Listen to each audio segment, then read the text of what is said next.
राहुल बेटा, जल्दी से शादी कर ले। और कितने साल रुकेगा?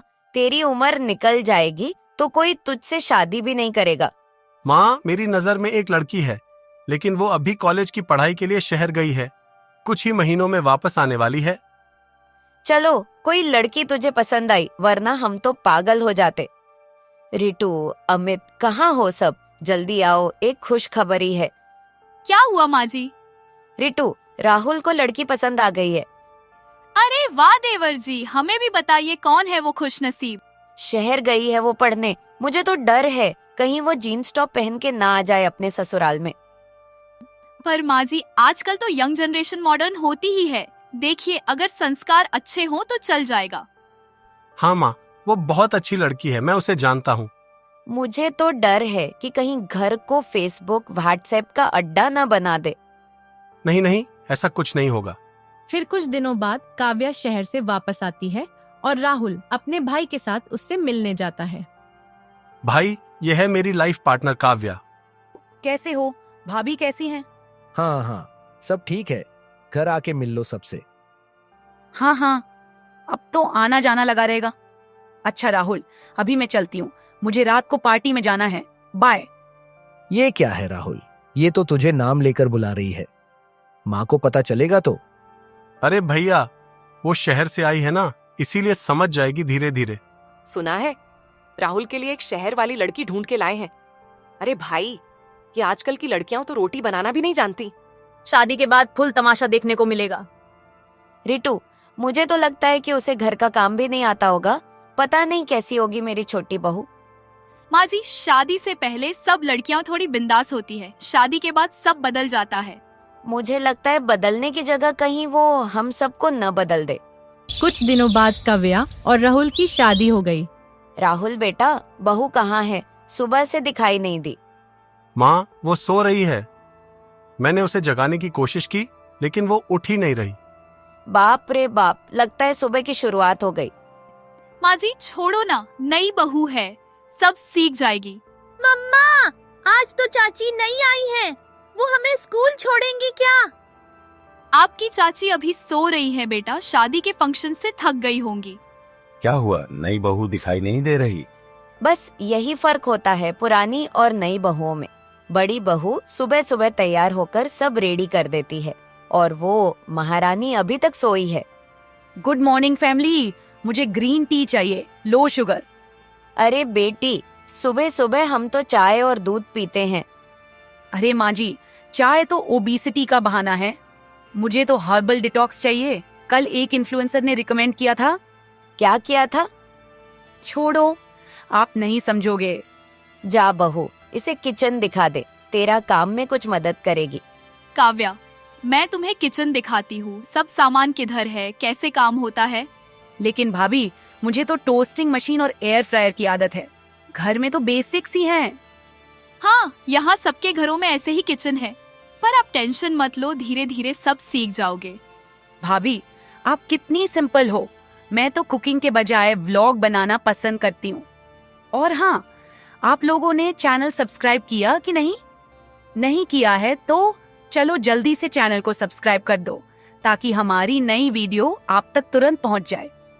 देवरानी जी, अगर आपका हो गया हो तो हम चले यहाँ से।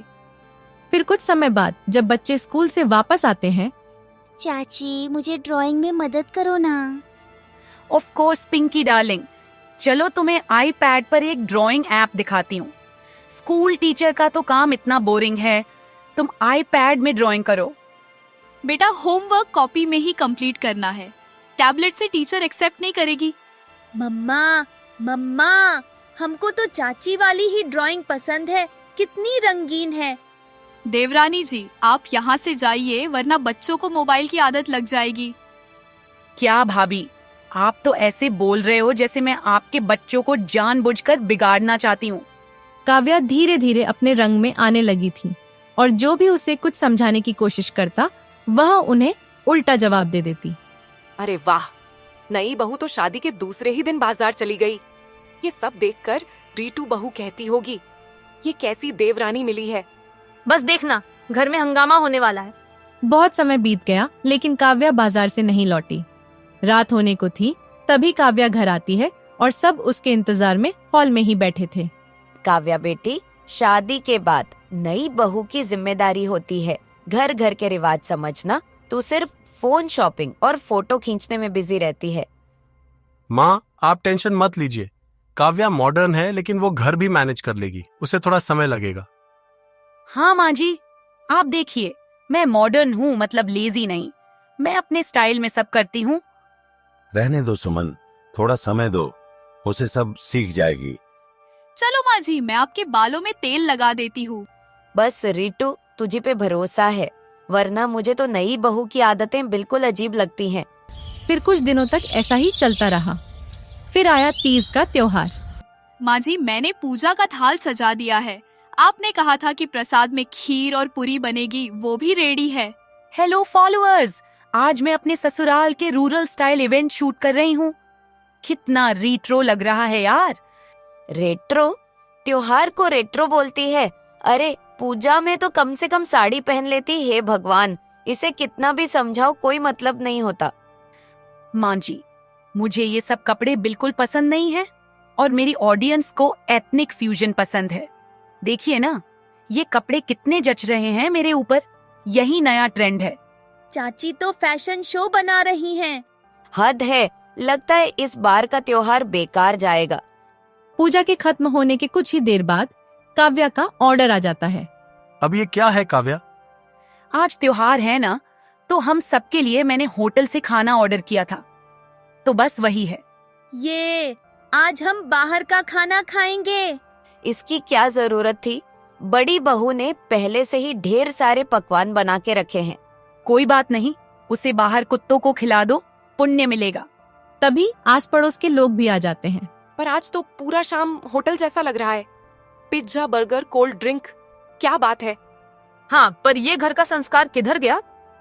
आप लोग कृपया अपने अपने घर जाइए, ये हमारा आपसी मामला है।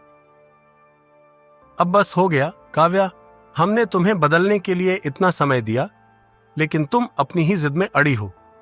आप लोगों को नहीं खाना तो मत खाइए, मैं तो खाऊंगी। अगले दिन जब सुबह हुई, काव्या उठो, सुबह हो गई। जाओ, भाभी की थोड़ी मदद करो खाने बनाने में। थोड़ी देर रुको ना राहुल। 8 बज गए हैं, और कितना रुकूं? कुछ समय बाद काव्या तैयार होकर किचन में जाती है। भाभी, मैं थोड़ी बिजी हूँ, आप किसी को बताना मत कि मैं काम नहीं कर रही। माँ जी, देख लिया तो? मैं देख लूंगी, आप बस फटाफट खाना बनाओ। ये क्या हुआ छोटी बहू? क्या कहा तूने? कुछ नहीं माँ जी, मैं तो भाभी से बोल रही थी कि आप जाकर आराम करो।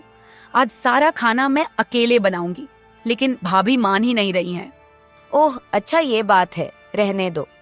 बड़ी बहू, आज पूरा खाना तुम्हारी देवरानी बनाएगी।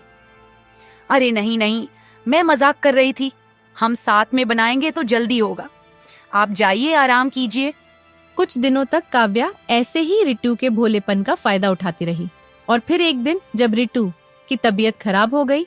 जब तक रितु की तबीयत खराब है, तब तक छोटी बहू ही घर का सारा काम संभालेगी। मैं अकेले कैसे कर पाऊंगी? डरो मत, हम सब हैं तुम्हारे साथ। काव्या अपनी सास के साथ किचन में गई और हर चीज उल्टा सीधा करने लगी। बहू, तुझे चावल भी बनाना नहीं आता है, तो तू इतने दिन तक किचन में क्या करती थी? माँ जी, माफ कीजिए, मैं तो बस मोबाइल चलाती थी और भाभी ही सारा खाना बनाती थी। अच्छा, तो ये बात है। आज तक तू हम सब की आंखों में धूल झोंक रही थी। वो बेचारी तेरी तरह पढ़ी लिखी होशियार नहीं है, तो तू उसका फायदा उठा रही थी। माफ कीजिए माँ जी, मैं आज से पक्का सब सीखने की कोशिश करूंगी, पक्का। अगर आपको ये सास बहू की नोक झोंक पसंद आई तो चैनल को सब्सक्राइब करना न भूलें। और हाँ, वीडियो को लाइक करके कमेंट में बताइए कि क्या आपको इसका अगला भाग चाहिए।